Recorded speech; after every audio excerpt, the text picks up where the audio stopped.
Hello, everyone. This is Ed Breniger, and welcome to the Eddie Network podcast. And my guest today is Bill Treasurer, friend and leadership guy who does really great work. And I really like the way he has framed the work that he does with leaders. He's going to tell you about that. So thank you, Bill, for coming on, and tell us a little bit about yourself and how did you end up doing leadership stuff? Yeah, well, Ed, it's great to be with you again, right? Yeah. It's been a while since we were able to connect, and fantastic. I love the idea of the Eddie Network, so I'm looking forward to spending time with you today. The origin story of how I got involved in leadership development is did a bad job of leading, and I had one guy who had the courage to call me on that, right to my face, Oh, yeah. basically told me that I sucked as a leader. Mm. And I got all defensive, and I was like, "I'm your boss. Don't talk to me like that." But I knew he was right, and I started to really, get self-conscious about it. I don't even know how to lead. What do I do? And I read one book years ago that get me on my path, and that book was The 1 Minute Manager by Ken Blanchard uh, and Spencer Johnson. And that book became the domino that got me interested. And first of all, I got a little bit better. I applied a couple of things. And then I read another book called Up the Organization. And then I came across this term organizational development. And then I read this, and I decided to put myself through graduate school. So one guy's courage in my face, telling me I was a bad leader, became the pivotal moment that gets me interested in leadership. And not do I just get better myself, which I think I did, but I got interested in the topic, and I put myself through graduate school, and then other things happened along my career. But now I've had my company for 20 years. It turned 20 in August. It's now in its 21st year. And day in, day out, I'm a practitioner of leadership development. So I work with leaders. Even today, I had two coaching sessions in the morning. I had a client meeting shaping an upcoming event with a client. I'm working with you. And so I am involved in leadership development day in, day out. And it's not me. It's what you all teach me about leadership that I'm able to bring to other people. So I'm really fortunate to be able to have this job where, and I've been thinking about it, Ed, and I don't know about, maybe this is like this for you, but this is my epiphany in the last year. I used to ask myself, why leadership development? Like, what is it about leadership development? My epiphany has been, I like it.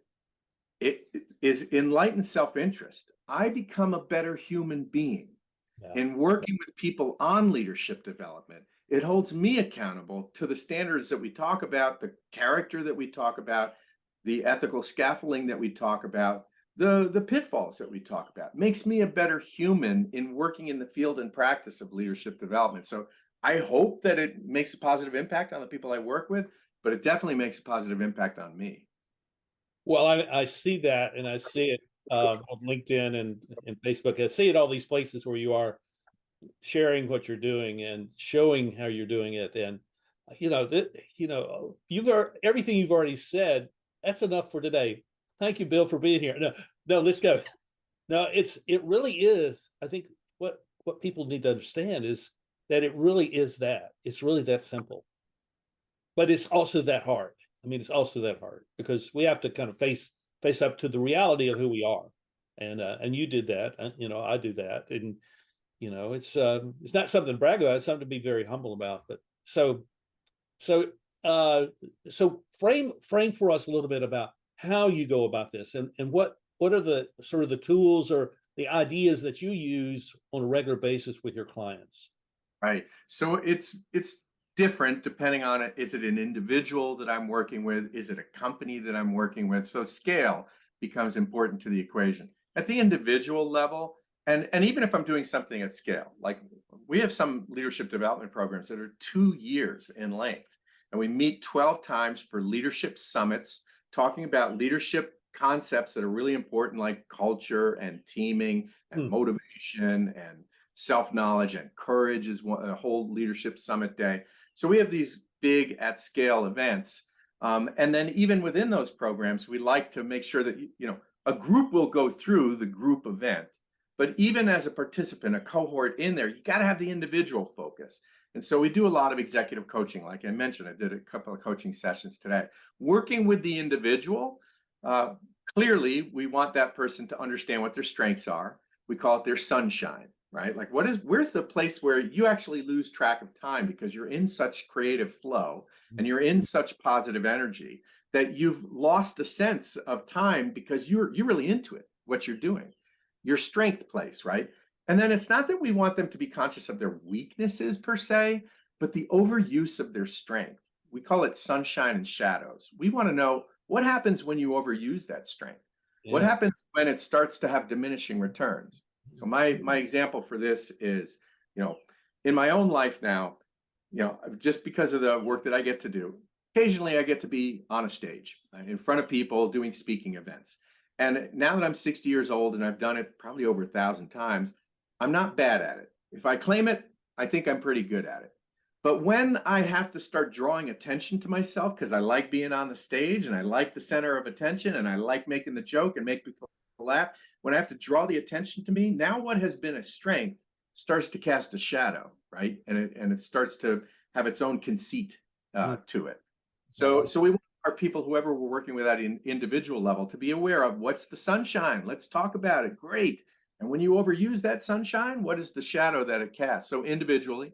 And then the other thing at the individual level is we want them to develop an individual leadership development plan where they identify knowing their past history, what's their point of view about leadership, where did it come from, how was it formed and shaped, and then knowing that, what's the stuff you want to work on, what's the gap, what's the place that you are, but the place you're trying to get to, and how large is that gap, and what are the actions we can take, so we can have them craft an individual plan. So those are some sort of blocking and tackling ducks and bunnies things that we would do at the individual level. That sounds great. That's the sort of thing that people all over the world need to hear. I mean, I'm sure you have had those encounters, that I have too. They in many respects they're alone in their leadership, and everybody's looking to them to do everything, and they don't, and they're not in a position where maybe they have had the kind of mentoring that you're talking about, or the training or the development, and they're just out there, gutting it out, trying, because they got a sense of purpose. Yeah, I know what I want to do. I know where we need to go. I know what we got to, but I don't really know how to get there. And I'm alone in doing that. So it becomes really hard. I think that's one of the realities that I see in the world today. Particularly with leadership, right? I mean, Yeah. it is a little bit of the old adage that, they may not be at the top, but we say it's lonely at the top. But leadership itself can be lonely. Sometimes you have to establish a point of view that's counter to the group. Sometimes we lead not from where people are, but where we have to get them to, and nobody's there yet except me. And how do I help usher people along and bring them with me?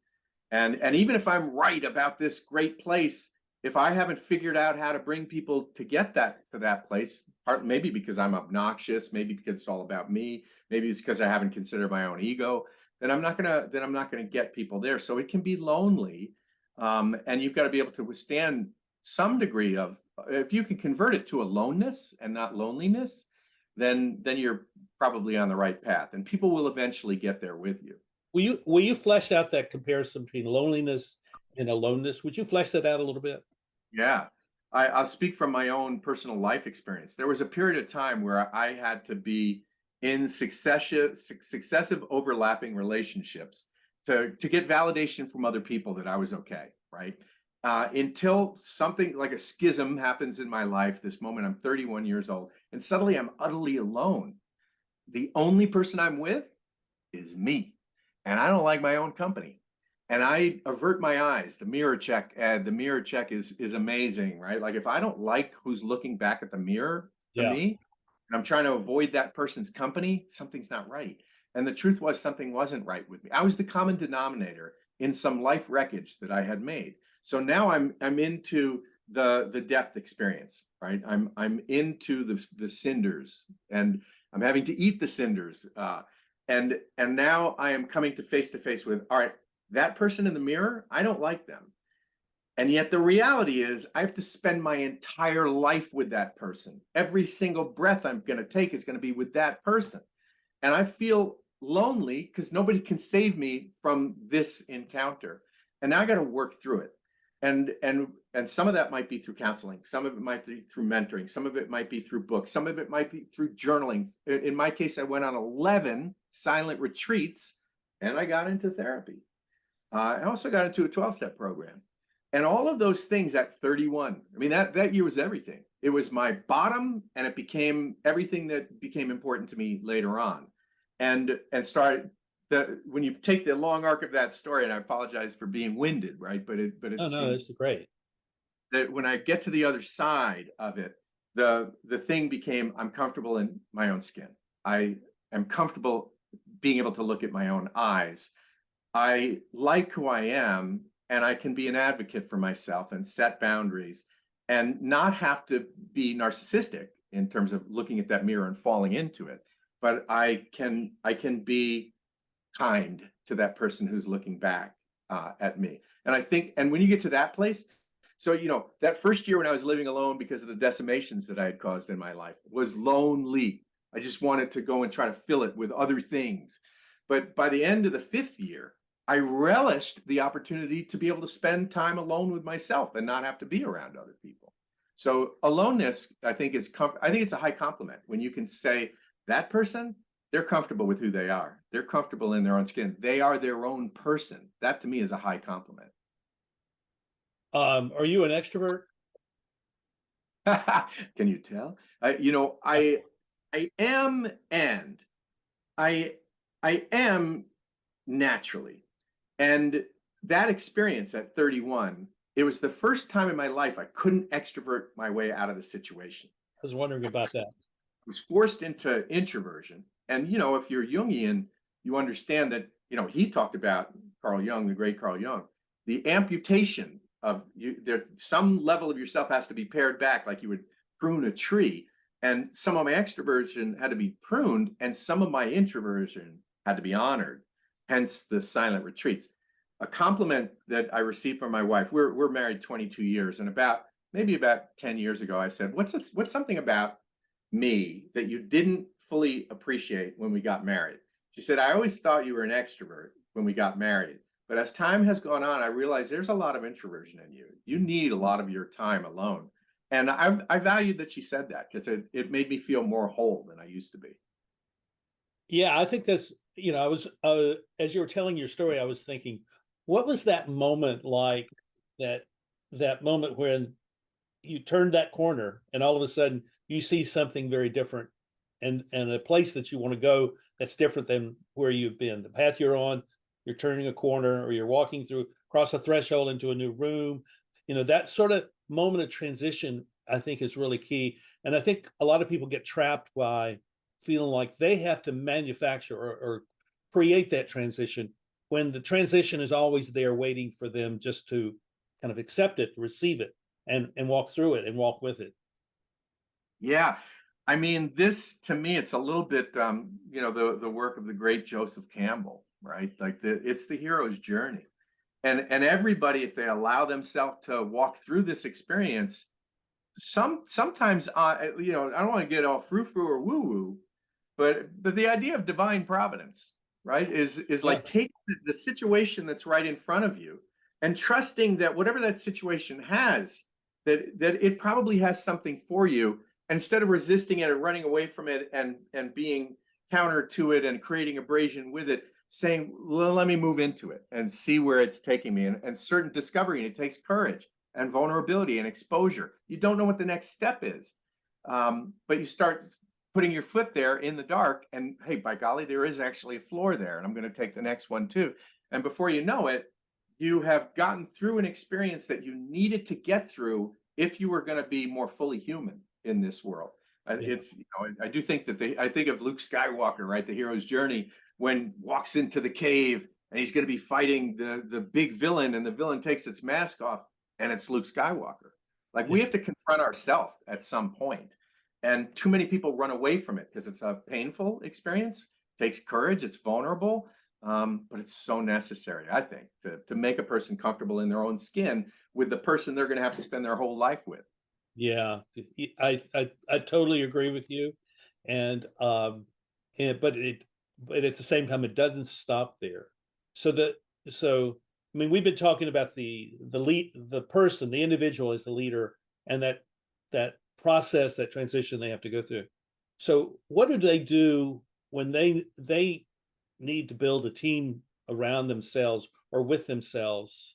How do you look at that? Because I'm looking at people around the world who really need to build leadership teams because they're doing it all themselves, and they feel like there's no one they can really trust, or or the people that are their supporters are kind of standoffish. We're gonna put you out there into the vulnerable position. You're the leader. You're the vulnerable. You're the one who's going to be responsible, and we're just going to pat you on the back and say we're going to cheer for you from the sidelines, but that really doesn't work. And so how do you help people like that transition from being the alone solitary leader to being the leader of a team or a group?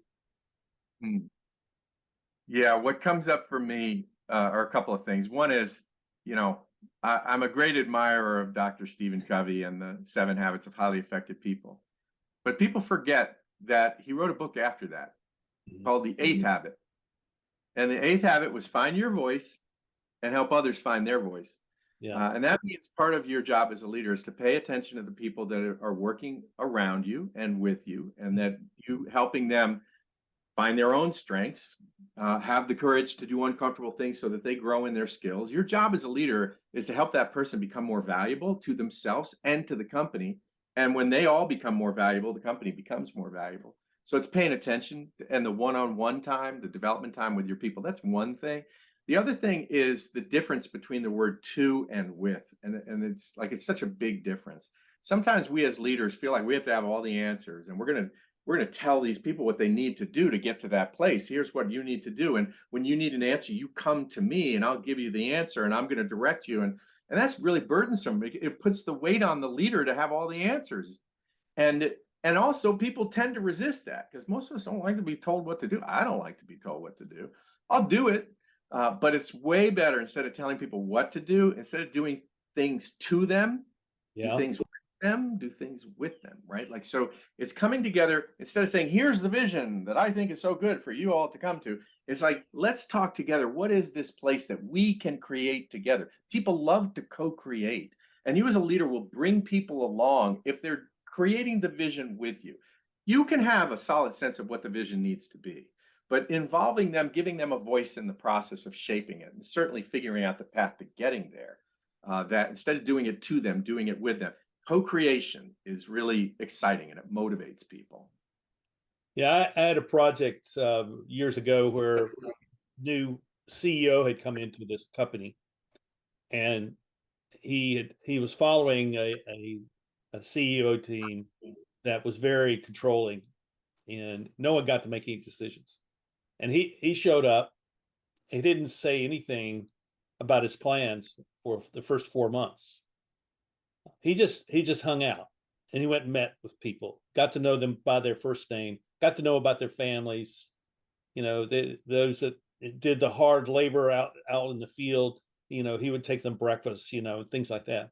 And then I came along to do a values thing, and at the end of that process, there was a decision about a value statement that the team had written, and they had decided which one of 5 they had written, and that one had a lot of votes for it, and so we pull the CEO in and says, which one of these do you like?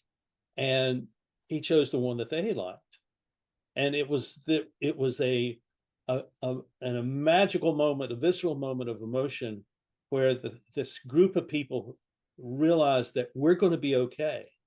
And then he took that to the next step, and he equipped everyone in the company to be able to live those values out. So he was really a facilitator, a servant to the whole company, rather than the leader who runs things. And they ended up being acknowledged by Forbes magazine as one of the 100 most trustworthy companies in the nation because of that. So so he's doing exactly what you're talking about, and the image I have is he's going to walk beside you. I'm not going to walk behind you. I'm not going to walk in front of you. and walk beside you. Right. That's a great story. Because you and I've seen the opposite of that story too, where the new leader comes in after maybe a bad leader or even a beloved leader. And the new leader comes in and starts making wholesale decisions about changes because they know better and they know what's broken and they're going to fix it, right? And sometimes there is this tendency for leaders to come in and feel like, well, that's how I'm going to make my value and worth. They're hiring me to clean up some mess that was made. But this person comes in and goes on a listening tour, Yeah. which, and listening, as you know, Ed, is the purest way of showing another human being that they're valued. Yeah. And show a person that they're valued and you really value their experience and their ideas and their thoughts and their perspective. Now, when you do have to bring some change to them, they're going to be somewhat, they realize that you're in it with them. Yeah. I love the idea that, I think it was Peter Block that says connection before content, right? Connection is everything. When relations, you hear it's almost trite. Relationships are everything in business. They really are. And you got to get that part first. Yeah. Foundation. That's really true. Well, let's talk about your new book, because I like your new book a lot, and I think people need to find your book, and because I'm not sure what the right word is. I want to use the word clever, but that has such a negative tone to it. But it really is a clever way of looking at the construction of words. So let's talk about your book. Sure. Yeah, what I found, and so it's leadership 2 words at a time, and maybe the clever piece is the 2 words piece. Yeah. And how that got to me is in, I know you do executive coaching as well, and I do coaching a lot over the years. And what I have found is when I can help that person, the coachee, get to better clarity and narrow it down, because they come in, all twined up about something.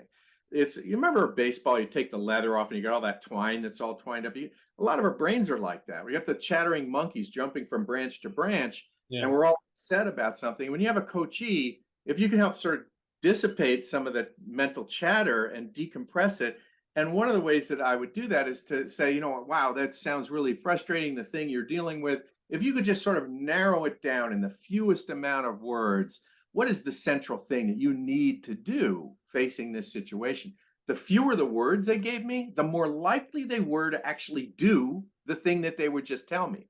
And sometimes it was as simple as 2 words. So for example, I had this guy, his name was Steve, and he wanted to be a partner in the company that I worked with a long time ago, where I was their first coach. And he wanted to be a partner. But the partners were like, he's too intense. He's never going to be up here in the partnership with all of that desperate intent. It's so clear that he's so desperate to be up here. He's not paying attention to the people that are going to help him get up here. Stop with the intensity. So I said, hey, Steve, what do you think you need to do in order to someday be there? And he said, I think really it comes down to, I got to be calm and I got to be confident. And it was like, bing, it was exactly what he needed. Calm, confidence. So that's what we started working on in coaching, was how do we help his composure and be more calm and emotionally regulated? And how do we build up his confidence? And now when he would get ready to go into meetings with the partners, he would send me a little text message and say, hey, going to the meeting, holding on to my CC. And that meant calm confidence. So the fewer amount of words that a person can really isolate, whether it's a situation, opportunity, a challenge, an issue, an action, a solution, the fewer amount of words you give me, the more likely are to do it. And I just took the lessons about leadership that I've learned, and I gave them 2-word headers that are memorable and easy to at least understand, maybe not easy to apply, to make it more likely that people will actually do something with the book. Well, with those ideas resonating in your mind, there, I don't know how many, there are 10 chapters, I think. And each one of those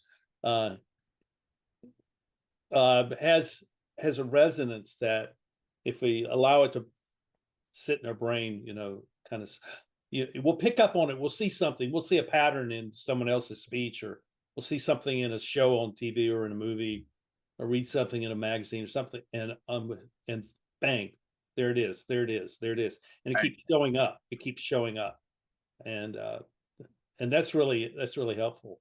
Yeah, and in fact, I would say that each chapter is a pattern that I've learned from leaders over time that are essential leadership things that you got to work on. So a lot of leaders later in life will complain about, nobody ever handed me a playbook. And well, now here's a playbook, and they're based on what you all said are important, and my experience of having worked with you. And we're going to give them 2-word headers because they, like the essential, the first chapter is of when we get into the book is know thyself, right? It's such a critical thing to know thyself, not just as a human, but also as a leader. One of the first lessons I learned about leadership, it's not a chapter, but I do talk about it in the book a couple of times. A lot of leaders will tell you when you start working for them, listen, 2 words around here. It's my first rule. No surprises. Like, don't bring me stuff late when I can't help you. Don't give me a flaming meteorite. No surprises. It's almost like a warning. Like, Yeah. Oh yeah. make sure you keep me apprised of what's going on out there. So the book has, kind of patterns, little packets of essential lessons that if you unpack it, hey, here's the 2-word header. There's a lot of stuff underneath it, but don't get weighed down by all this stuff. Pay attention to the header with whatever situation you're dealing with. Slot it in. If you're dealing with this over here, it might be about trusting others. When you're dealing with this situation, it might be about getting results. When you're dealing with this situation, it might be slot in the 2 words that you've got right now. Because leadership for the lonely leader who might be out there watching, right? It can sometimes feel like a burden. You don't have to carry it as a burden. Yeah. Focus on the next right thing in front of you and doing the next right thing in that situation, and just take leadership 2 words at a time instead of taking it like, oh, the big burden that leadership sometimes feels like. Yeah, we got to manage ourselves as much as we got to manage our businesses and sort of thing. So yeah, I totally agree. Well, this has been really great. Thank you for taking your time and spending with us. How can we find you? How can we find your book in particular? What's the connection point? You'll probably find me. We'll put this in the show notes. Sure. Well, you'll probably find me at a coffee house in Asheville. Like if you want to find me, come to a coffee house. What's your favorite one? Well, I like High Five Coffee on Broadway. Yeah. It's I go there quite a bit. But hey, you can find me in Duncan every now and then. And the Big Star. I'll sometimes go there. We all know what that is. But honestly, they can find me through couragebuilding.com. It's the easiest way to find my company. Of course, you can go to your local bookstore or online bookstore, plug in my name, Bill Treasurer, multiple books will come up. Go to your web browser and such. Don't go to ChatGPT because I don't know what it's going to give you, but go to a web browser. Good point. Yeah. But it's cool to catch up with you, Ed. It's been a while since we caught up, and I know I've been on the move for 10 years or more, and it's brought me to this point where I can reconnect with people that I have a great deal of respect for, and you're one of those. And so thanks for being here, and folks, thank you for watching, and make sure you sign up and hit the like button. But more than anything, please comment, please ask a question, please engage in conversation with us, because that's what these podcasts, these things online are for. I know that sometimes it's not easy, but when you do, you're taking, and in Bill's kind of terminology, you're taking courage to express yourself and maybe have an impact upon us and other people. So please do that. So good to see you, Bill. We'll see you again soon. We'll see everybody real soon. And thank you for watching. See you later. Bye-bye.